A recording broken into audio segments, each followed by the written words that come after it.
अपना पहला प्रश्न है, दाब का एसआई मात्रक क्या होता है?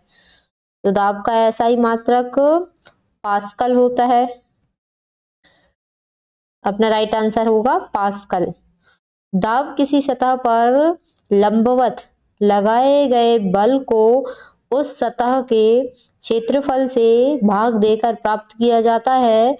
यह भौतिकी का एक अत्यंत महत्वपूर्ण सिद्धांत है।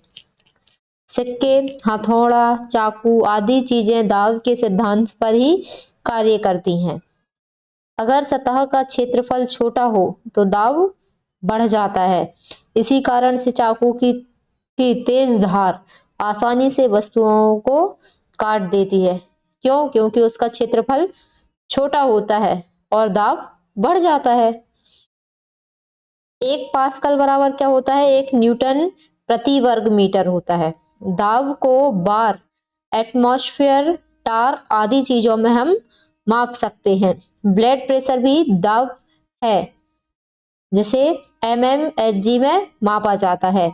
नेक्स्ट क्वेश्चन है, 2025 में किस पैरा एथलीट को मेजर ध्यानचंद खेल रत्न पुरस्कार से सम्मानित किया गया? तो अपना राइट आंसर होगा प्रवीण कुमार। प्रवीण कुमार को पैरा एथलीट को मेजर ध्यानचंद खेल रत्न पुरस्कार से सम्मानित किया गया। प्रवीण कुमार भारत के युवा पैरा हाई जंप एथलीट हैं जिन्होंने कई अंतरराष्ट्रीय प्रतियोगिताओं में देश को गौरवान्वित किया है। उनकी व्यापक उपलब्धियों और अंतर उत्कृष्ट प्रदर्शन को देखते हुए उन्हें 2025 का भारत का सर्वोच्च खेल पुरस्कार मेजर ध्यानचंद खेल रत्न दिया गया है। किसको दिया गया है? प्रवीण कुमार को। यह पुरस्कार किसी भी खिलाड़ी को उसके पूरे वर्ष के सर्वश्रेष्ठ प्रदर्शन के आधार पर दिया जाता है। कोई भी खिलाड़ी हो, उसको पूरे वर्ष देखते हैं कि उसका सर्वश्रेष्ठ प्रदर्शन है कि नहीं खेल में। यदि रहता है तो उसको यह पुरस्कार दिया जाता है। पहले उसका नाम राजीव गांधी खेल रत्न पुरस्कार था। अब कौन सा है? अब इसको कर दिया गया है मेजर ध्यानचंद खेल रत्न पुरस्कार। प्रवीण कुमार टोक्यो पैरालंपिक में भी पदक जीत चुके हैं। खेल रत्न पुरस्कार में 25 लाख रुपए से पुरस्कार राशि दी जाती है। नेक्स्ट क्वेश्चन है, 2025 में नया बेहद दुर्लभ रक्त समूह एंटीजन खोजा गया। यह महिला किस राज्य की थी? किस राज्य की थी? कर्नाटक राज्य की। 2025 में किए गए एक मेडिकल अध्ययन में एक महिला के शरीर में एक ऐसा रक्त समूह एंटीजन पाया गया जो बहुत ही दुर्लभ था और दुनिया में अत्यंत कम लोगों में मिलता है।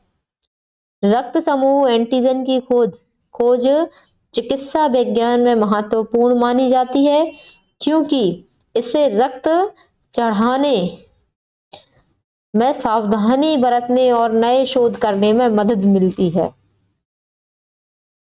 कर्नाटक की इस महिला में पाए गए एंटीजन को वैज्ञानिक समुदाय ने अंतर्राष्ट्रीय स्तर पर भी गंभीरता से अध्ययन किया है। दुनिया भर में 40 से अधिक दुर्लभ रक्त समूह पहचाने जा चुके हैं। भारत में दुर्लभ रक्त समूह प्राप्त करना मुश्किल होता है, इसलिए रेयर ब्लड बैंक बनाए जाते हैं। इस खोज से भारत का नाम वैश्विक चिकित्सा अनुसंधान में दर्ज हुआ है। नेक्स्ट क्वेश्चन है, निम्नलिखित में से कौन सा कोशिकांग सेल ऑर्गेनेल नहीं है? अपन को बताना है कि कौन सा कोशिकांग सेल ऑर्गेनेल नहीं है। तो कौन सा नहीं है? साइटोप्लाज्म नहीं है। साइटोप्लाज्म वह जेली जैसा तरल पदार्थ है जिसमें सभी कोशिकांग तैरते हुए पाए जाते हैं। यह स्वयं एक ऑर्गेनेल नहीं माना जाता, जिसमें पानी, एंजाइम, लवण, प्रोटीन और अन्य रासायनिक उपस्थित होते हैं जो कोशिका के कार्यों को नियंत्रित करते हैं। कोशिका छोटे छोटे अंगों से मिलकर बनी होती है, जैसे माइटोकॉन्ड्रिया, क्लोरोप्लास्ट, न्यूक्लियस, राइबोसोम आदि अंगों से मिलकर कोशिका बनी होती है। साइटोसॉल प्लस ऑर्गेनेल बराबर क्या बन जाता है? साइटोप्लाज्म। पादप कोशिका में वैल्यूओल बड़ा होता है, जबकि जंतु कोशिका में छोटा होता है। कोशिका को जीवन की इकाई कहा जाता है।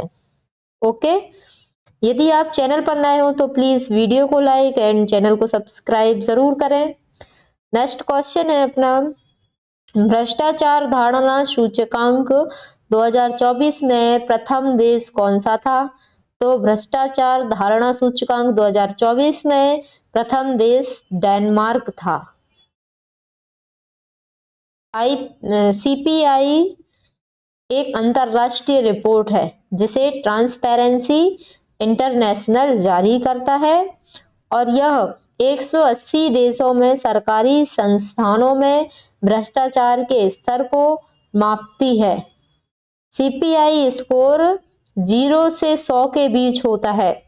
यदि वो 0 है तो अत्यंत भ्रष्ट देश माना जाएगा और यदि वो 100 है तो अत्यंत पारदर्शी और ईमानदार देश माना जाता है। डेनमार्क कई वर्षों से लगातार दुनिया का सबसे कम भ्रष्ट देश रहा है। भारत की रैंक अक्सर इसमें कौन सी रही है? 85 से 95 के आसपास रही है। सीपीआई सरकारी विश्वास, पारदर्शिता और नियमों की मजबूती को दर्शाता है। फिनलैंड और न्यूजीलैंड भी शीर्ष 3 में रहते हैं। नेक्स्ट क्वेश्चन है, ध्वनि की तीव्रता मुख्य रूप से किन कारकों पर निर्भर करती है? तो ध्वनि तरंग के आयाम और ध्वनि स्रोतों पर निर्भर करती है। ध्वनि ऊर्जा के रूप में चलने वाली तरंग है। ध्वनि की तीव्रता इस बात पर निर्भर करती है कि ध्वनि तरंग कितनी ऊर्जा ले जा रही है। यदि आयाम अधिक होगा तो ध्वनि जोरदार सुनाई देती है ना? जैसे ढोलक का जोर से बजना, यदि ढोलक का जोर से बजना, ये इसका उदाहरण है। दूरी बढ़ने पर ध्वनि कमजोर हो जाती है क्योंकि ऊर्जा फैल जाती है।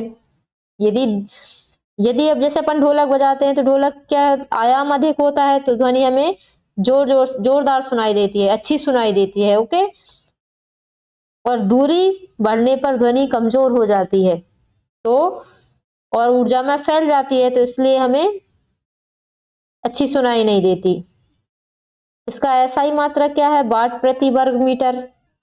तीव्रता मापने का दिमाग की संवेदना से संबंध डेसिबल में मापते हैं। 120 डेसिबल से ऊपर ध्वनि खतरनाक मानी जाती है। यदि 120 से अधिक डेसिबल है ध्वनि का तो वो खतरनाक मानी जाती है। नेक्स्ट क्वेश्चन है, अक्टूबर 2025 में हुए ऑपरेशन हिंद 2025 में भारतीय सेना की टुकड़ी का नेतृत्व किस बटालियन ने किया? तो किसने किया था? गोरखा राइफल्स ने। ऑपरेशन हिंद 2025 भारतीय सेना का एक रणनीतिक सैन्य अभियान रहा था जिसमें गोरखा राइफल्स बटालियन ने नेतृत्व किया। यह रेजिमेंट अपनी बहादुरी, अनुशासन और अद्वितीय युद्ध कौशल के लिए विश्व भर में प्रसिद्ध है। इनका इतिहास कब शुरू हुआ था? 1815 में इनका इतिहास शुरू हुआ था और इन्होंने प्रथम और द्वितीय विश्व युद्ध सहित कई अभियानों में वीरता प्रदर्शित की है। इसका नारा क्या था?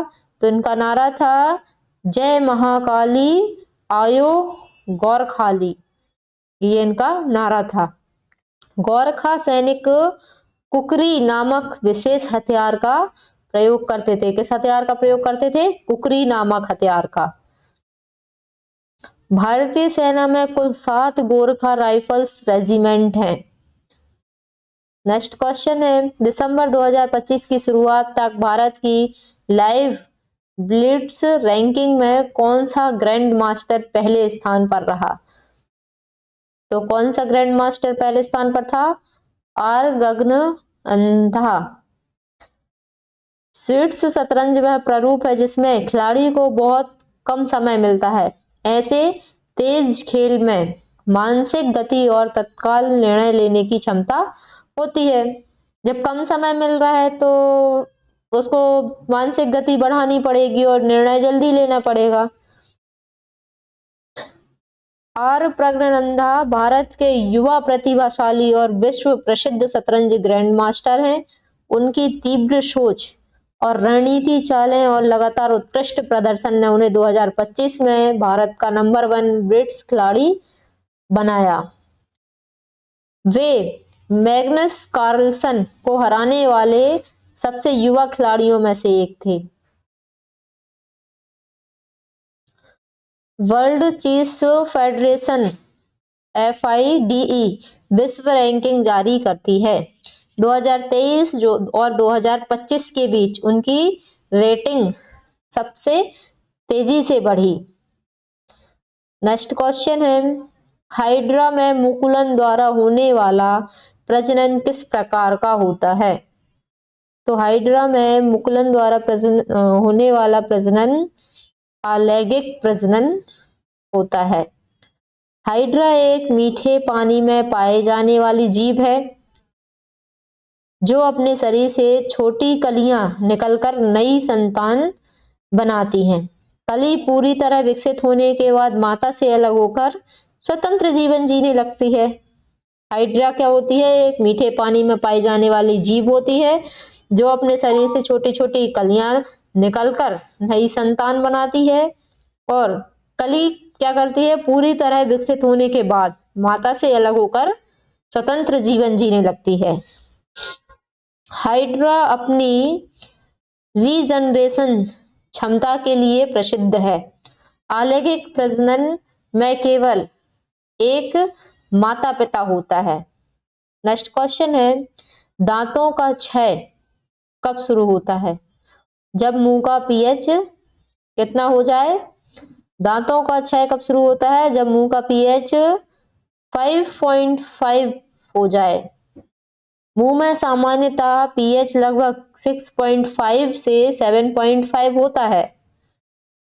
जब हम मीठा या अम्लीय खाद्य पदार्थ खाते हैं तो बैक्टीरिया शर्करा को अम्ल में बदल देता है। जब pH 5.5 से नीचे चला जाता है तब दांतों की ऊपरी परत एनामेल घुलने लगती है, घुलनी शुरू हो जाती है तो दांतों का क्षय होने लगता है। दांतों में पहला क्षय एनामेल से शुरू होता है, फिर डेटनिंग, फिर पल्प तक पहुंचता है। नेक्स्ट क्वेश्चन है, ओजोन से संबंधित खतरा आने वाले वर्षों से अधिक बढ़ जाएगा। यह बात किस संस्था द्वारा बताई गई है? तो किस संस्था द्वारा बताई गई है? IIT कानपुर के द्वारा। IIT कानपुर के अनुसंधान में यह पाया गया कि वायु प्रदूषण बढ़ने से सतही ओजोन की मात्रा तेजी से बढ़ रही है। सतही ओजोन सांस संबंधी बीमारियों का कारण बनती है। सतही ओजोन का क्या करती है? जो सांस संबंधी बीमारियां हो रही ना आजकल लोगों को, बुजुर्गों को, बच्चों को, तो उसका बीमारी का कारण बनती है। विशेषकर बच्चों और बुजुर्गों के लिए यह काफी हानिकारक है। इसके कारण अस्थमा, फेफड़ों की जलन, सिरदर्द जैसी स्थितियां बढ़ रही हैं। यह ओजोन अच्छी ओजोन यानी कि ओजोन परत से अलग होती है। सतही ओजोन कैसे बनती है? NOx प्लस VOCs प्लस सूर्य के प्रकाश से O3 बनती है, सतही ओजोन बनती है। नेक्स्ट क्वेश्चन है, अवतल दर्पण द्वारा बनने वाला प्रतिबिंब कैसा हो सकता है? अवतल दर्पण द्वारा बनने वाला प्रतिबिंब कैसा होगा? वस्तु की स्थिति के अनुसार प्रतिबिंब वास्तविक, आभासी, उल्टा या सीधा हो सकता है। अवतल दर्पण अंदर की ओर घुमावदार होता है। कैसा होता है? घुमावदार होता है। इसकी सतह का केंद्र अंदर की ओर मुड़ा होता है, इसलिए यह प्रकाश किरणों को फोकस पर एकत्रित करता है। जब वस्तु फोकस से दूर होती है तो प्रतिबिंब वास्तविक और उल्टा बनता है, और जब वस्तु बहुत पास आती है तो दर्पण आभासी और सीधा प्रतिबिंब बनता है। क्या बता रहा है कि जब वस्तु फोकस से दूर होती है तो प्रतिबिंब कैसा बनता है, वास्तविक और उल्टा, और जब वस्तु पास होती है, पास आती है, तब प्रतिबिंब कैसा बनता है, आभासी और सीधा बनता है, जैसे सेविंग मिरर में दिखाई देता है। आपने देखा होगा। वास्तविक प्रतिबिंब स्क्रीन पर प्राप्त किया जा सकता है। दूरदर्शी, हेडलाइट्स, सोलर फर्नेस में अवतल दर्पण का उपयोग होता है। नेक्स्ट क्वेश्चन है, हाल ही में कौन सा भारतीय दुनिया का सबसे युवा पैरा तैराकी बनी जिनने इंग्लिश चैनल को पार किया? तो किसने किया था? जिया राय ने। जिया राय भारतीय नौसेना के एक नाविक की बेटी है और भारत की सबसे उभरती हुई युवा पैरा स्विमर है, जिन्हें जिस्म ऑटिज्म स्पेक्ट्रम डिसऑर्डर्स है। इसके बावजूद उन्होंने कम उम्र में इंग्लिश चैनल पार करके इतिहास रच दिया। इंग्लिश चैनल दुनिया की सबसे मुश्किल समुद्री मार्गों में से एक है। यहाँ तेज लहरें, ठंडा जल तापमान और तेज बहाव तैराकों के लिए चुनौती बनते हैं। इंग्लिश चैनल की लंबाई कितनी है? तो 34 इसकी लंबाई है। जिया राय ने कई लंबी दूरी की समुद्री तैराकियां पहले भी सफलतापूर्वक की हैं। उन्हें ऑटिस्टिक्स सुपर गर्ल के नाम से भी जाना जाता है। नेक्स्ट क्वेश्चन है, जनवरी 2025 में गंगा नदी में किस राज्य में बाढ़ से नाव पलट गई थी जिसमें एनडीआरएफ और एसडीआरएफ की टीमों ने बचाव कार्य किया? तो अपना राइट आंसर होगा उत्तर प्रदेश, वाराणसी। जनवरी 2025 में गंगा नदी का जलस्तर अचानक बढ़ने के कारण वाराणसी के पास एक नाव पलट गई थी जिसमें एनडीआरएफ और एसडीआरएफ ने तुरंत बचाव अभियान चलाया और कई लोगों को सुरक्षित निकाला।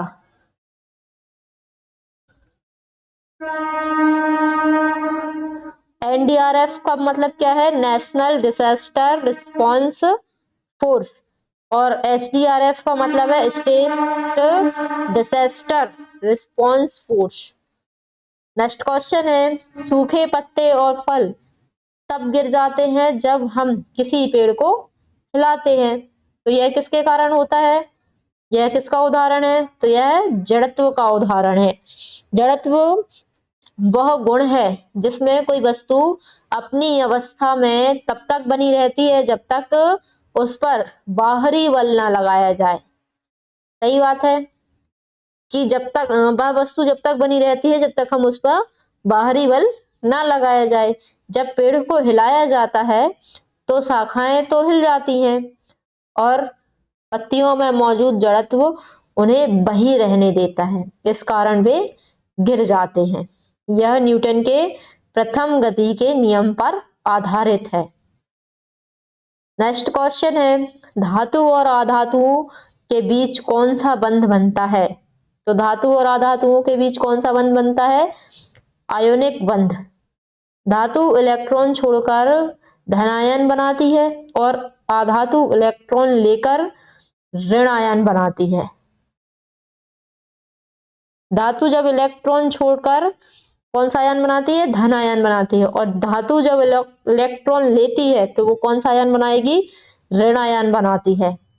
इन्हीं विपरीत आवेशों के आकर्षण से कौन सा बंध बनता है? आयोनिक बंध बनता है।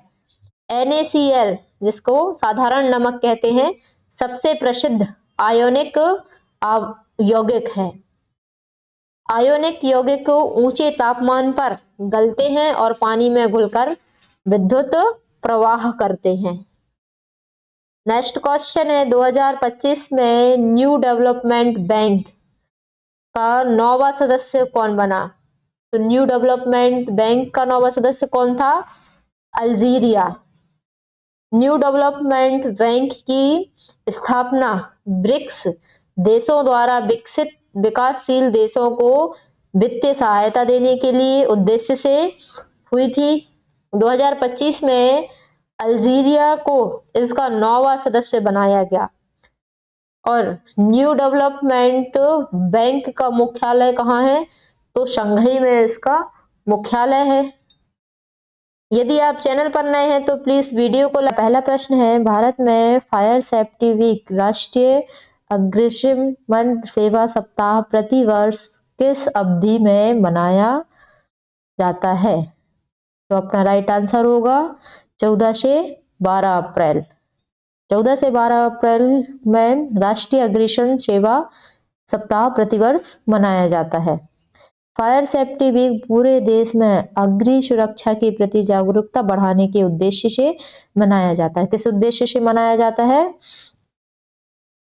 अग्नि सुरक्षा के प्रति जागरूकता बढ़ाने के उद्देश्य से। और फायर सेफ्टी वीक राष्ट्रीय अग्निशमन मिशन मनाने की शुरुआत कब की गई थी? तो 1944 में की गई थी। कहाँ? तो बॉम्बे डॉक विस्फोट में शहीद हुए फायर फाइटर्स की स्मृति में की गई थी। किसकी स्मृति में की गई थी? बॉम्बे डॉक विस्फोट में शहीद हुए फायर फाइटर्स की स्मृतियों में की गई थी।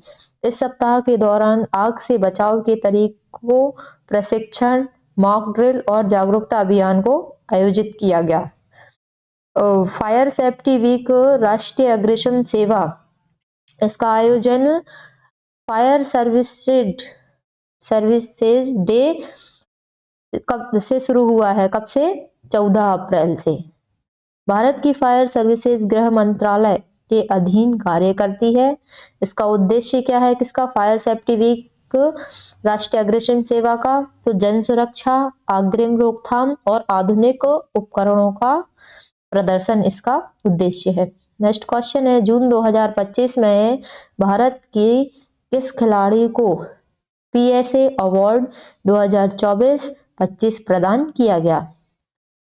तो कैसे किया गया था? अनाहत सिंह को भारत के PSA अवार्ड 2024-25 प्रदान किया गया था। अनाहत सिंह भारत की उभरती हुई स्क्वैश खिलाड़ी हैं जिन्होंने कई जूनियर और सीनियर स्तर की प्रतियोगिताओं में भारत का नाम रोशन किया। किसने? अनाहत सिंह ने। PSA का फुल फॉर्म क्या है? प्रोफेशनल स्क्वैश एसोसिएशन इसका फुल फॉर्म है। और विश्व स्तर पर स्क्वैश खिलाड़ियों को रैंकिंग और पुरस्कार प्रदान करती है। कौन करती है? अनाहत सिंह। अनाहत सिंह कई बार अंतरराष्ट्रीय जूनियर खिताब भी जीत चुकी हैं।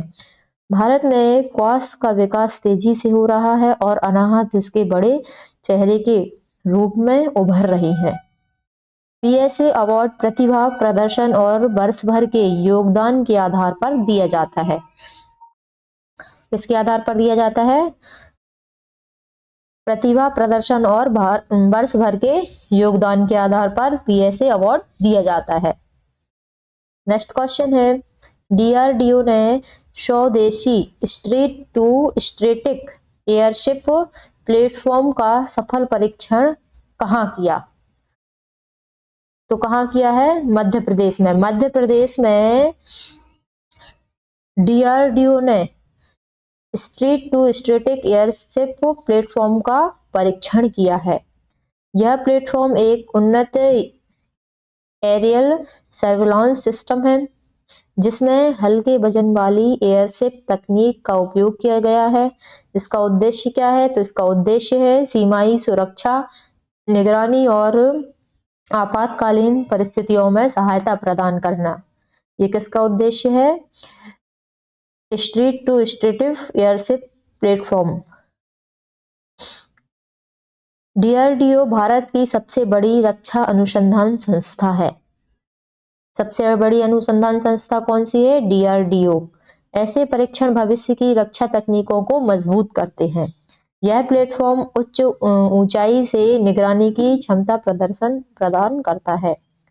नेक्स्ट क्वेश्चन है, कॉनक्वेस्ट सैन्य अभ्यास किन देशों के बीच आयोजित होता है?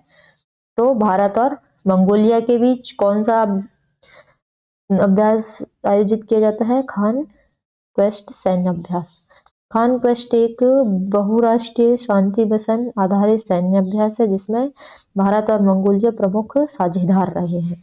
यह अभ्यास सैन्य सहयोग, युद्ध कौशल, शांति स्थापना और अंतर्राष्ट्रीय सुरक्षा तंत्र को मजबूत करता है।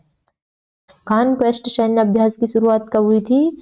2003 में इसकी शुरुआत हुई थी। किसकी? खान क्वेस्ट सैन्य अभ्यास की। और इसमें संयुक्त राष्ट्र शांति मिशन के मानकों पर प्रशिक्षण दिया जाता है। भारत इसके प्रमुख भागीदारों में से एक है खान क्वेस्ट सैन्य अभ्यास के। नेक्स्ट क्वेश्चन है 250 हर्ट्ज आवृत्ति वाली तरंग की अवधि कितनी होती है? तो अपना आंसर होगा 0.004 सेकेंड 250 हर्ट्ज आवृत्ति वाली तरंग की अवधि होती है। आवृत्ति और आवृत्ति एक दूसरे के अवधि एक दूसरे के व्युत्क्रमानुपाती होती है। इसका सूत्र है T = 1/f। टी यहाँ अवधि होगी, टाइम पीरियड, और एफ फ्रीक्वेंसी, आवृत्ति। यह भौतिकी का महत्वपूर्ण मूलभूत नियम है जिसे प्रतियोगी परीक्षाओं में अक्सर पूछा जाता है। हर्ट्ज बराबर प्रति सेकंड दोलन, और अवधि क्या होती है? एक दोलन पूरा होने में लगा समय अवधि होती है। ध्वनि तरंगे और विद्युत चुंबकीय तरंगे दोनों में यह सिद्धांत लागू होता है। नेक्स्ट क्वेश्चन है फरवरी 2025 में आयोजित AI एक्शन समिट किस शहर में हुआ? तो किस शहर में हुआ था? पेरिस, फ्रांस, जिसमें AI एक्शन समिट आयोजन हुआ था तो 2025 में। AI एक्शन समिट विश्व का एक प्रमुख तकनीकी मंच है जहां विभिन्न देशों के नेता, वैज्ञानिक और उद्योगपति और तकनीकी विशेषज्ञ AI के भविष्य, जिम्मेदार उपयोग और सुरक्षा और विनियम पर चर्चा करते हैं। 2025 के समिट में रिस्पॉन्सिबल AI पर जोर दिया गया है। किस पर जोर दिया गया है? रिस्पॉन्सिबल AI पर। कब? 2025 में। फ्रांस AI तकनीक में यूरोप का सबसे बड़ा केंद्र माना जाता है। यूरोप का तकनीकों में यूरोप का सबसे बड़ा केंद्र कैसे माना जाता है? फ्रांस AI को। उद्देश्य तो AI को, इसका उद्देश्य क्या है? तो AI को मानवता के हित में सुरक्षित रूप से विकसित करना इसका उद्देश्य है। नेक्स्ट क्वेश्चन है स्टॉप डायरिया प्रोग्राम के तहत बच्चों को ORS और जिंक का वितरण कितने वर्ष तक किया जाता है? तो कितने वर्ष तक किया जाता है? 0 से 5 वर्ष तक के बच्चों को ORS और जिंक का वितरण किया जाता है। यह कार्यक्रम बच्चों में दस्त, डायरिया होने से होने वाली मृत्यु को कम करने के लिए चलाया गया है। WHO और यूनिसेफ के दिशा निर्देशों के अनुसार 5 वर्ष से कम उम्र के बच्चों में दस्त प्रमुख मृत्यु का कारण बनता है। 5 वर्ष से कम उम्र के बच्चों का मृत्यु का कारण क्या है? डायरिया। ORS शरीर का तरल संतुलन बनाए रखता है। ORS क्या करता है? बच्चों के शरीर का संतुलन बनाए रखता है। जिंक टैबलेट दस्त की अवधि कम करती है और प्रतिरोधक क्षमता को बढ़ाती है। भारत में स्वास्थ्य मंत्रालय द्वारा बड़े स्तर पर यह अभियान चलाया गया है। नेक्स्ट क्वेश्चन है फरवरी 2025 में केंद्रीय बजट में ministry of youth affairs and sports को कुल कितना बजट आवंटित किया गया है? तो अपना आंसर होगा 3,794 करोड़ रुपए आवंटित किए गए हैं। सरकार युवा विकास, खेल सुविधाओं, प्रतिभा संवर्धन और अंतर्राष्ट्रीय प्रतियोगिताओं की तैयारी को बढ़ावा देने के लिए बजट का बड़ा हिस्सा खेल मंत्रालय को देती है। इसको खेलो इंडिया कार्यक्रम का विशेष समर्थन, खिलाड़ियों के लिए ट्रेनिंग, इंफ्रास्ट्रक्चर और कोचिंग में भी निवेश करती है। खेलो इंडिया यूनिवर्सिटी गेम्स और नेशनल सेंटर ऑफ एक्सीलेंस को मजबूती। तो यदि आप चैनल पर नए हैं तो प्लीज़ वीडियो को लाइक एंड चैनल को सब्सक्राइब ज़रूर करें। नेक्स्ट क्वेश्चन है, Laureus world sportsman of the year 2025 का पुरस्कार किसे दिया गया? तो किसे दिया गया है? अपना आंसर है अम्बार्डो डुप्लांटिस, जिसे Laureus world sportsman of the year का पुरस्कार दिया गया। कब दिया गया? 2025 में। अम्सर डुप्लांटिस स्वीडन के पोल वॉल्ट खिलाड़ी हैं जो विश्व रिकॉर्ड धारक भी रहे हैं। कौन? अम्सर डुप्लांटिस। लॉरियस अवार्ड्स को खेल जगत का ऑस्कर कहा जाता है। ऑस्कर किसे कहा जाता है? लॉरियस अवार्ड्स को खेल जगत का ऑस्कर कहा जाता है, क्योंकि यह दुनिया के सबसे प्रतिष्ठित खेल पुरस्कार हैं। डुप्लांटिस ने कई बार विश्व रिकॉर्ड तोड़ा है। यह पुरस्कार वर्ष भर के श्रेष्ठ प्रदर्शन पर आधारित होता है। कौन सा पुरस्कार? Laureus world sportsman of the year का पुरस्कार, जो इन्हें कब दिया गया है? 2025 में। नेक्स्ट क्वेश्चन है, ब्रिटेन की गुप्तचर सेवा MI6 के नए प्रमुख कौन है? तो अपना आंसर होगा ब्लेज मैटरली, जो ब्रिटेन की गुप्तचर सेवा के MI के प्रमुख हैं। MI6 जिसे सीक्रेट इंटेलिजेंस सर्विस SIS कहते हैं, ब्रिटेन की अंतर्राष्ट्रीय जासूसी एजेंसी है। इसका कार्य क्या है? तो इसका कार्य है विदेशों में खुफिया जानकारी एकत्रित करना। इसका कार्य है किसका? MI6 का। MI6 वह एजेंसी है जिस पर जेम्स बॉन्ड फिल्मों का आधार माना गया है। आधार किसे माना गया है? MI6 को। नए प्रमुख हमेशा सुरक्षा नीतियों में महत्वपूर्ण बदलाव लाते हैं। नेक्स्ट क्वेश्चन है, खीचन और मैनार अभय भूमि किस राज्य में है, जिसे हाल ही में रामसर साइट में शामिल किया गया है? तो किस राज्य में है? राजस्थान राज्य में। राजस्थान राज्य में खीचन और मैनार अभय भूमि है। रामसर साइट वे आर्द्र भूमियां होती हैं जिन्हें अंतर्राष्ट्रीय महत्व की वेटलैंड घोषित किया गया है। वेटलैंड किसे घोषित किया गया है? रामसर साइट, जो कि आर्द्र भूमि होती है, उन्हें। मैनार झील पक्षी संरक्षण के लिए अत्यंत महत्वपूर्ण है, जिसे भारत का कच्चा भरतपुर भी कहा गया है। रामसर संधि कब हुई थी? तो रामसर संधि हुई थी 1971 में।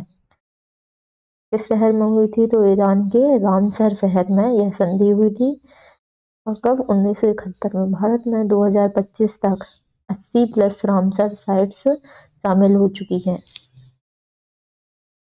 यदि आप चैनल पर नए हैं तो प्लीज़ वीडियो को लाइक एंड चैनल को सब्सक्राइब जरूर करें।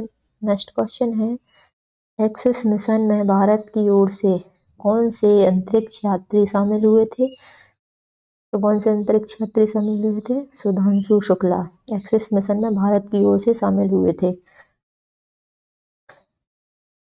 एक्सिस मिशन एक बहुराष्ट्रीय स्पेस मिशन है। बहुराष्ट्रीय स्पेस मिशन कौन सा है? एक्सिस मिशन, जिसमें कई देशों के अंतरिक्ष यात्री मिलकर वैज्ञानिक अनुसंधान करते हैं। भारत की तरफ से सुधांशु शुक्ला का चयन इसरो के गगनयान और अन्य मानव मिशन कार्यक्रम में उनकी दक्षता देखते हुए किया गया है। इस मिशन का उद्देश्य, एक्सिस मिशन का उद्देश्य क्या था? माइक्रोग्रेविटी में वैज्ञानिकों का प्रयोग करना का उद्देश्य था एक्सिस मिशन का। भारत में अंतर्राष्ट्रीय सहयोग के तहत कई स्पेस मिशन में हिस्सा लिया। किसने? सुधांशु शुक्ला जी ने कई स्पेस मिशनों में भी हिस्सा लिया है, जिससे भारत की मानव अंतरिक्ष उड़ान क्षमता मजबूत होती है। नेक्स्ट क्वेश्चन है, सतत विकास लक्ष्य की ताजा रिपोर्ट के अनुसार विश्व की लगभग कितने प्रतिशत आबादी को बिजली उपलब्ध हो चुकी है? तो कितने प्रतिशत बिजली उपलब्ध हो चुकी है? 92%। सतत विकास लक्ष्य की रिपोर्ट के अनुसार विश्व को लगभग 92% आबादी बिजली की उपलब्ध हो चुकी है।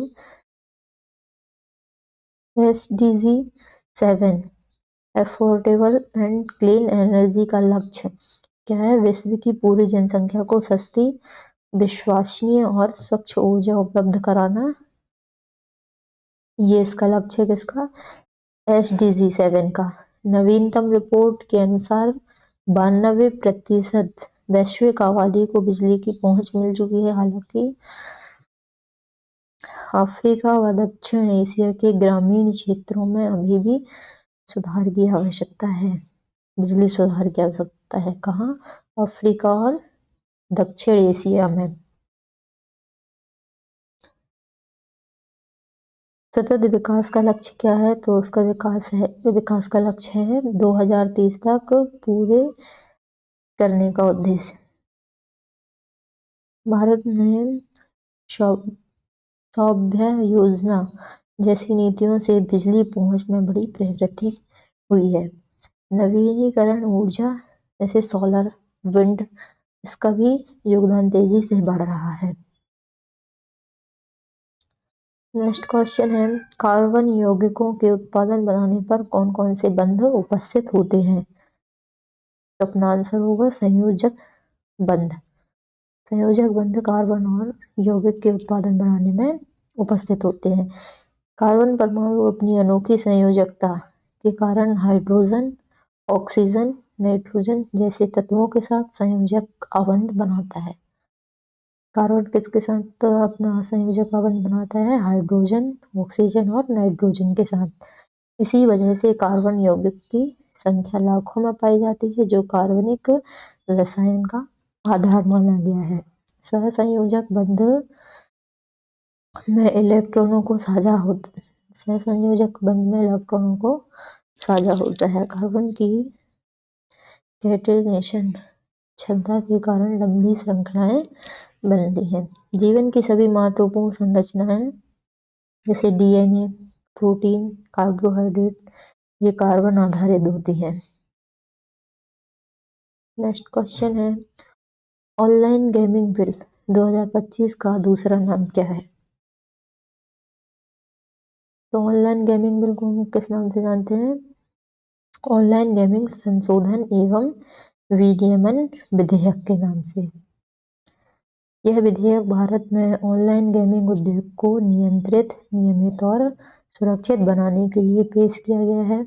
और इसका उद्देश्य क्या है ऑनलाइन गेमिंग बिल का? तो इसका उद्देश्य है युवा खिलाड़ियों को वित्तीय और साइबर जोखिमों से बचाना और गैर कानूनी बैटिंग को रोकना। इसका उद्देश्य है ऑनलाइन गेमिंग बिल का। ऑनलाइन गेमिंग बिल में फेयर प्ले, डेटा सुरक्षा और उम्र सीमा जैसे प्रावधान शामिल होते हैं। भारत विश्व का सबसे तेजी से बढ़ता गेमिंग बाजार है। सरकार इसका नियमन आवश्यक मानती है। किसका? ऑनलाइन गेमिंग बिल का। नेक्स्ट क्वेश्चन है, फरवरी 2025 के केंद्रीय बजट में कृषि एवं किसान कल्याण मंत्रालय को कितना बजट आवंटित किया गया है? तो कितना बजट आवंटित किया गया है? 3,794 करोड़ रुपए आवंटित किए गए हैं। किसको? कृषि एवं किसान कल्याण मंत्रालय को। लेकिन कृषि मंत्रालय के कई उप विभागों को अलग अलग राशियां दी गई हैं। कृषि अनुसंधान PM किसान सिंचाई परियोजनाओं पर विशेष ध्यान देता है। जैविक खेती और प्राकृतिक कृषि के लिए भी फंड बढ़ाया गया है। इसमें फरवरी 2000। नमस्कार दोस्तों, स्वागत है आपका अपने YouTube channel GK and update bye खुशी में। और आज की इस वीडियो में हम बात करने वाले हैं RRB ग्रुप D के 10 दिसंबर के थर्ड शिफ्ट में पूछे गए GK के प्रश्न, जो कि बहुत ही रियल हैं और आपके एग्जाम के लिए इम्पोर्टेंट हैं। तो वीडियो को अंत तक जरूर देखें। अपना पहला प्रश्न है, PSLV C61 मिशन रॉकेट किस चरण में खराब आने के कारण असफल हुआ? तो किस चरण में खराबी आने के कारण असफल हुआ था? तीसरे चरण में खराबी आने के कारण असफल हुआ था PSLV C61 mission rocket. PSLV का फुल फॉर्म है पोलर सैटेलाइट लॉन्च व्हीकल, इसका फुल फॉर्म है। और भारतीय अंतरिक्ष अनुसंधान संगठन इसरो का सबसे सफल प्रशिक्षण वाहन माना जाता है। यह 4 चरणों वाला रॉकेट होता है।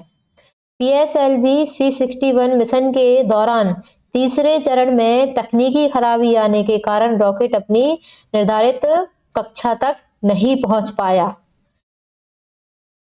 किस कारण नहीं पहुंच पाया था वो? तकनीकी खराबी आने के कारण रॉकेट अपने निर्धारित लक्ष्य तक नहीं पहुंच पाया। PSLV तीसरे चरण में ठोस ईंधन का उपयोग होता है। किसका उपयोग होता है? ठोस ईंधन का उपयोग होता है तीसरे चरण में। इसी चरण में आवश्यक गति न मिलने पर उपग्रह सही कक्षा तक नहीं पहुंच पाता। नेक्स्ट क्वेश्चन है, भारत की पहली जनजातीय जीमॉन परियोजना किस राज्य से शुरू की?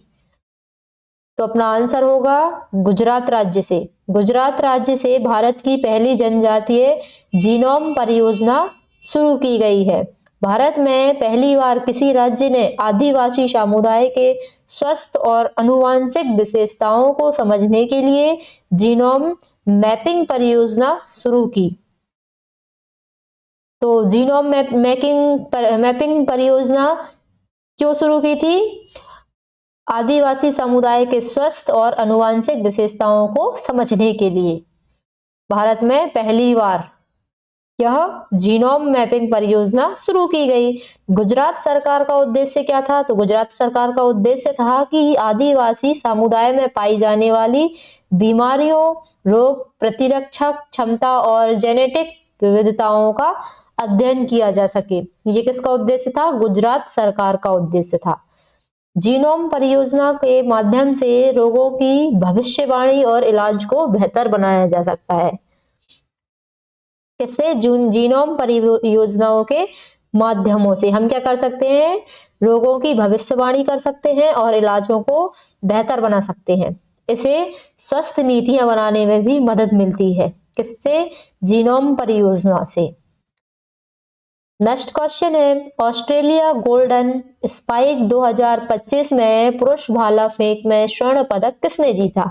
तो अपना आंसर होगा नीरज चोपड़ा। नीरज चोपड़ा ने ऑस्ट्रेलियन गोल्डन स्पाइक 2025 में पुरुष भाला फेंक में स्वर्ण पदक जीता था। नीरज चोपड़ा विश्व स्तरीय भाला फेंक खिलाड़ी और ओलंपिक स्वर्ण विजेता भी हैं। ऑस्ट्रेलिया गोल्डन स्पाइक अंतरराष्ट्रीय एथलेटिक्स प्रतियोगिता है। ऑस्ट्रेलिया गोल्डन स्पाइक क्या है? अंतरराष्ट्रीय एथलेटिक्स प्रतियोगिता है जिसमें दुनिया के शीर्ष एथलीट भाग लेते हैं। 2025 में नीरज ने शानदार प्रदर्शन करते हुए स्वर्ण पदक जीता था। नीरज भारत के पहले ओलंपिक स्वर्ण पदक जीतने वाले ट्रैक एंड फील्ड खिलाड़ी हैं। तो ट्रैक एंड फील्ड खिलाड़ी कौन है? तो Neeraj Chopra track and field खिलाड़ी हैं और वो पहले ओलंपिक स्वर्ण पदक जीतने वाले भी। उन्होंने 85 से 90 मीटर की रेंज में विश्व स्तरीय माने जाते हैं। नेक्स्ट क्वेश्चन है, नीरज महाराजा सवाई मानसिंह पोलो कप 2025 किस टीम ने जीता था? तो किस अपना राइट आंसर होगा किस टीम ने जीता था? जयपुर लीला टीम ने। जयपुर लीला टीम ने लीला महाराज सवाई मानसिंह पोलो कप जीता था। कब जीता था? तो 2025 में जीता था। यह भारत की प्रतिष्ठित पोलो प्रतियोगिताओं में से एक है। पोलो राजस्थान की परंपरा और राजघरानाओं से जुड़ा खेल है। 2025 में जयपुर लीला टीम ने उत्कृष्ट सामान्य और रणनीति के साथ यह कप जीता। पोलो को राजाओं का खेल कहा जाता है। क्वेश्चन आ सकता है कि राजाओं का खेल क्या है? तो पोलो राजाओं का खेल है जिसमें घुड़सवारी, गति और टीम वर्क सबसे महत्वपूर्ण होते हैं। किसमें? पोलो में। नेक्स्ट क्वेश्चन है अपना, 2025 एशियाई कुश्ती चैंपियनशिप में किस भारतीय खिलाड़ी ने स्वर्ण पदक जीता? तो किसने जीता था? मनीषा भानवाला ने। मनीषा भानवाला ने एशियाई कुश्ती चैंपियनशिप में भारतीय खिलाड़ी जिसने स्वर्ण पदक जीता है, कब जीता है? 2025 में। एशियाई चैंपियनशिप में विभिन्न वेट कैटेगरी में मुकाबले होते हैं। एशियाई चैंपियनशिप में क्या होते हैं? विभिन्न वेट कैटेगरी में कई मुकाबले होते हैं। भारत की मनीषा भानवाला ने 62 किलोग्राम वर्ग में बेहतरीन तकनीक और ताकत के दम पर यह स्वर्ण पदक जीता। भारत महिला कुश्ती में लगातार मजबूत प्रदर्शन कर रहा है। मनीषा ने इससे पहले जूनियर स्तर पर भी कई पदक जीते हैं। किसने? मनीषा भानवाला ने। यदि आप चैनल पर नए हैं तो प्लीज वीडियो को लाइक एंड चैनल को सब्सक्राइब जरूर करें। नेक्स्ट क्वेश्चन है, प्रवाल और समुद्री जल की अभिक्रिया क्या कहलाती है? तो न्यूट्रल सॉल्ट, जैसे नरसीन लवण भी कहते हैं, क्या कहलाती है? Neutral salt. जो किस किस से बनी होती है अभिक्रिया? प्रवाल और समुद्री जल से। प्रवाल कैल्शियम कार्बोनेट से बने होते हैं। प्रवाल किससे बने होते हैं? कैल्शियम कार्बोनेट से। जब समुद्री जल में मौजूद विभिन्न लवण और रासायनिक तत्वों से इनकी प्रतिक्रिया होती है, क्योंकि प्रवालों की, न्यूट्रल सॉल्ट की, तब तटस्थ सॉल्ट बनते हैं। प्रवाल भित्तियां समुद्री परिस्थिति के लिए अत्यंत महत्वपूर्ण है। इन्हें समुद्र का वर्षावन भी कहते हैं। नेक्स्ट क्वेश्चन है, 4 ओम, 8 ओम और 12 ओम को श्रेणी क्रम में जोड़ने पर वोल्टेज 12 भी होने पर धारा कितनी होगी? तो कितनी होगी? अपना आंसर होगा इसका 0.5 एम्पियर इसकी धारा होगी। इसको श्रेणी क्रम में प्रतिरोध जोड़ने पर कुल प्रतिरोध कितना होगा? श्रेणी क्रम में जोड़ेंगे तो 4 + 8 + 12 बराबर कितना हो गया? 24 ओम। श्रेणी क्रम में धारा समान रहती है। प्रतिरोध जोड़ने पर कुल प्रतिरोध क्या होता है? जब हम प्रतिरोधों को जोड़ेंगे तो कुल प्रतिरोध क्या हो जाएगा? हमारा बढ़ जाएगा, कुल प्रतिरोध बढ़ता है। नेक्स्ट क्वेश्चन है, सीधी न्यून में प्रमुख अक्ष के संबंध में सही कथन क्या है? सही कथन क्या है? वक्रता, त्रिज्या और पोल दोनों मुख्य अक्ष पर स्थित होते हैं। प्रतिबिंब के अध्याय में प्रमुख अक्ष वह रेखा है जो दर्पण के केंद्र से होकर गुजरती है। पोल दर्पण का माध्य बिंदु होता है। पोल किसका माध्य बिंदु होता है? दर्पण का। और वक्रता, त्रिज्या वह दूरी होती है जो केंद्र और पोल के बीच होती है, तो उसे क्या कहते हैं? वक्रता, त्रिज्या।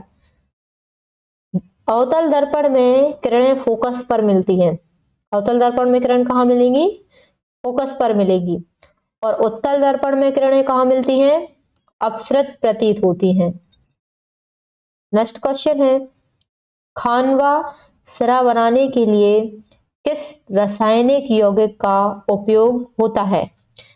तो खानवा सिरा बनाने के लिए किस रासायनिक का उपयोग करेंगे अपन? सोडियम बाइकार्बोनेट का उपयोग करते हैं खानवा सिरा बनाने के लिए। खानवा सिरा बेकिंग पाउडर जैसे मिश्रण का स्थानीय नाम है। खाने में पुलाव लगता है। सोडियम बाइकार्बोनेट गर्म होने पर CO2 गैस छोड़ता है, मतलब कार्बन डाइऑक्साइड गैस छोड़ता है, जिससे खाद्य पदार्थ फूला फूला बनता है। इसे बेकिंग, कुकिंग और औषधि में भी उपयोग किया जाता है। इसका उपयोग काय में कर सकते हैं अपन? बेकिंग में कर सकते हैं, कुकिंग में कर सकते हैं और औषधि में भी कर सकते हैं। नेक्स्ट क्वेश्चन है, कार्य और शक्ति के बीच क्या संबंध होता है? तो कार्य और शक्ति के बीच क्या संबंध होता है? शक्ति बराबर कार्य गुणित समय। अगर हमें शक्ति निकालनी है तो अपन क्या करेंगे? कार्य गुणित कार्य बटे समय कर देंगे। और यह भौतिकी का महत्वपूर्ण सूत्र है जो बताता है कि किसी कार्य को करने की दर शक्ति कहलाती है। यदि हम किसी कार्य को कर रहे हैं तो वो शक्ति कहलाएगी। तो कार्य का SI मात्रक क्या होता है? कार्य का SI मात्रक होता है जूल। और शक्ति का SI मात्रक क्या होता है? शक्ति का SI मात्रक होता है वाट। नेक्स्ट क्वेश्चन है, बल कौन सी राशि है और इसका एसआई मात्रक क्या है? तो बल कौन सी राशि है? बल सदिश राशि है। और बल का एसआई मात्रक क्या है? तो बल का एसआई मात्रक न्यूटन है। न्यूटन इसका एसआई मात्रक है बल का, और यह एक सदिश राशि है। सदिश राशि क्या होती है? तो सदिश राशि वह राशि होती है जिसके पास परिमाण और दिशा दोनों होते हैं, वो सदिश राशि कहलाती है। बल दिशा और परिमाण दोनों पर निर्भर करता है, इसलिए यह वेक्टर है। न्यूटन का दूसरा नियम क्या कहता है? दूसरे नियम का सूत्र है F बराबर m इंटू ए, बल के दूसरे नियम का सूत्र है। यदि आप चैनल पर नए हैं तो प्लीज वीडियो को लाइक एंड चैनल को सब्सक्राइब जरूर करें। नेक्स्ट क्वेश्चन है, प्रोपानॉन में कौन सा क्रियात्मक समूह पाया जाता है? तो अपना आंसर होगा कीटोन समूह। कीटोन समूह प्रोपानॉन में पाया जाता है। प्रोपानॉन एक महत्वपूर्ण कार्बनिक यौगिक है जिसका रासायनिक सूत्र क्या है? प्रोपानॉन का रासायनिक सूत्र क्या है? तो इसका रासायनिक सूत्र है CH3CO और CH3, इसका रासायनिक सूत्र है, जिसमें बीच में स्थित CO कार्बोनिल समूह कीटोन फंक्शनल ग्रुप कहलाता है। CO क्या कहलाता है? बीच में जो CO लिखा है ना, ये CO क्या कहलाता है? कार्बोनिल, जो क्या होता है? समूह की कीटोन फंक्शनल ग्रुप कहलाता है। यह समूह कार्बनिक रसायन में अत्यधिक प्रतिक्रियाशील होता है। प्रोपानॉन एक बेहतरीन सॉल्वेंट है। इसका उपयोग किस किस चीजों में किया जाता है? तो इसका उपयोग nail polish remover, cleaning agent और लैब में इसका उपयोग किया जाता है। किसका? प्रोपानॉन का। नेक्स्ट क्वेश्चन है, वैश्विक नवाचार सूचकांक 2025 में भारत की रैंक क्या रही? तो अपना आंसर है 48वां नंबर। 48वें नंबर पर भारत वैश्विक नवाचार सूचकांक 2025 में था। ग्लोबल इनोवेशन इंडेक्स विश्व के देशों को नवाचार, तकनीक, अनुसंधान, शिक्षा और उद्योग विकास के आधार पर रैंक करता है।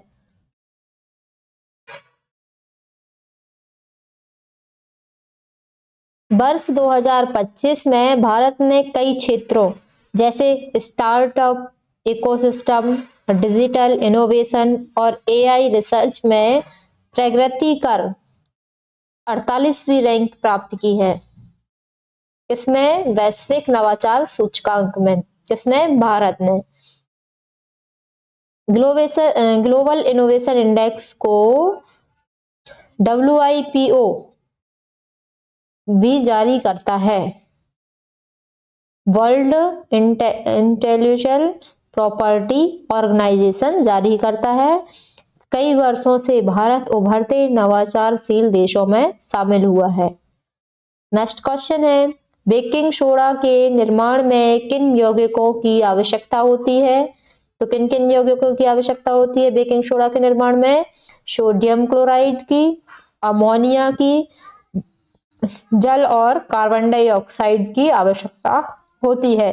किसमें? बेकिंग सोडा के निर्माण में। बेकिंग सोडा सॉल्वेंट प्रक्रिया से बनाया जाता है। इस प्रक्रिया में मुख्यतः sodium chloride NaCl, ammonia NH3, पानी और CO2 की रासायनिक क्रिया से NaHCO3 बनता है, मतलब बेकिंग सोडा बनता है। इसका उपयोग किस किस चीजों में होता है? तो बेकिंग, चिकित्सा, अग्रिशमन और सफाई में इसका उपयोग होता है। किसका? बेकिंग सोडा का। गर्म करने पर यह CO2 गैस छोड़ता है, मतलब कार्बन डाइऑक्साइड गैस छोड़ता है, जो खाद्य पदार्थों को फुलाता है। नेक्स्ट क्वेश्चन है, 2025 में मास्टर्स एक्स्ट्रा स्पोर्ट्स अवार्ड्स में लाइफ टाइम अचीवमेंट पुरस्कार किसे मिला? तो अपना आंसर होगा भाईचुंग भूटिया को मास्टर्स एक्स्ट्रा स्पोर्ट्स अवार्ड्स में लाइफ टाइम अचीवमेंट पुरस्कार मिला। भूटिया भारत के प्रसिद्ध फुटबॉल खिलाड़ी हैं। उन्हें भारतीय फुटबॉल का तिकमी स्नाइपर कहा जाता है। 2025 में खेल जगत में उनके लंबे योगदान को देखते हुए उन्हें लाइफ टाइम अचीवमेंट अवार्ड से सम्मानित किया गया है। किसको? भाईचुंग भूटिया को। भारत के 3 बार के कप्तान रहे हैं। अर्जुन पुरस्कार और पद्मश्री पुरस्कार से भी इन्हें सम्मानित किया गया है। किनको? भाईचुंग भूटिया जी को। नेक्स्ट क्वेश्चन है, किसी पदार्थ की ऊष्मा के कारण कार्य क्षमता सिकुड़ जाती है, इस प्रक्रिया को क्या कहते हैं? तो अपना आंसर होगा ऊष्मा प्रसारण कहते हैं। जब किसी पदार्थ की ऊष्मा के कारण कार्य क्षमता जब सिकुड़ जाती है तो उसे हम क्या कहते हैं? ऊष्मा प्रसारण कहते हैं। किसी वस्तु पर तापमान बढ़ने या घटने पर उनके आकार में बदलाव होता है। जब तापमान बढ़ता है तो पदार्थ फैलता है और जब कम होता है तो सिकुड़ता है। इसे ऊष्मीय प्रसारण या संकुचन कहते हैं। पुलों में गैप इसी कारण छोड़ा जाता है। तारों में खिंचाव तापमान पर निर्भर होता है। नेक्स्ट क्वेश्चन है, सोडियम सल्फेट का आणविक द्रव्यमान कितना होता है? तो अपना आंसर होगा 142 ग्राम प्रति मोल सोडियम सल्फेट का आणविक द्रव्यमान होता है। सोडियम सल्फेट का रासायनिक सूत्र क्या है? तो सोडियम सल्फेट का रासायनिक सूत्र है Na2SO4, इसका रासायनिक सूत्र है। और इसका आणविक द्रव्यमान कितना है? 2Na+S+4O इसका आणविक द्रव्यमान है। और इसका उपयोग किसमें किया जाता है? तो डिटर्जेंट, पेपर उद्योग और ड्राइंग एजेंट के तौर पर इसका उपयोग किया जाता है। नेक्स्ट क्वेश्चन है, 2025 में किस भारतीय पूर्व फुटबॉल खिलाड़ी को पद्मश्री से सम्मानित किया गया? तो अपना आंसर होगा IM विजयन। IM विजयन को पूर्व फुटबॉल खिलाड़ी पद्मश्री से सम्मानित किया गया है। IM विजयन भारतीय फुटबॉल टीम के उत्कृष्ट स्ट्राइकर रहे हैं। खेल जगत में उल्लेखनीय योगदान के लिए 2025 में उन्हें पद्मश्री से सम्मानित किया गया है। किसको? IM विजयन को। किससे सम्मानित किया गया है? पद्मश्री से। कब किया गया है? 2025 में किया गया है। और IM विजयन को इंडियन माराडोना भी कहा जाता है। 3 बार Indian player of the year भी रह चुके हैं। कौन? IM विजयन। नेक्स्ट क्वेश्चन है, अप्रैल 2025 में RBI के नए डिप्टी गवर्नर के रूप में किसे नियुक्त किया गया है? तो अपना आंसर होगा पूनम गुप्ता। पूनम गुप्ता को RBI के नए डिप्टी गवर्नर के रूप में नियुक्त किया गया है। और कब किया गया है? अप्रैल 2025 में। भारत की आर्थिक नीतियों और बैंकिंग प्रणाली में सुधार लाने के लिए RBI ने डिप्टी गवर्नर महत्वपूर्ण भूमिका निभाते हैं। 2025 में पूनम गुप्ता इस पद पर नियुक्त की गई हैं। किस पद पर? डिप्टी गवर्नर के पद पर। इससे पहले वह आर्थिक शोध संस्थान की DG थी। RBI में कितने गवर्नर होते हैं? 4 डिप्टी गवर्नर होते हैं।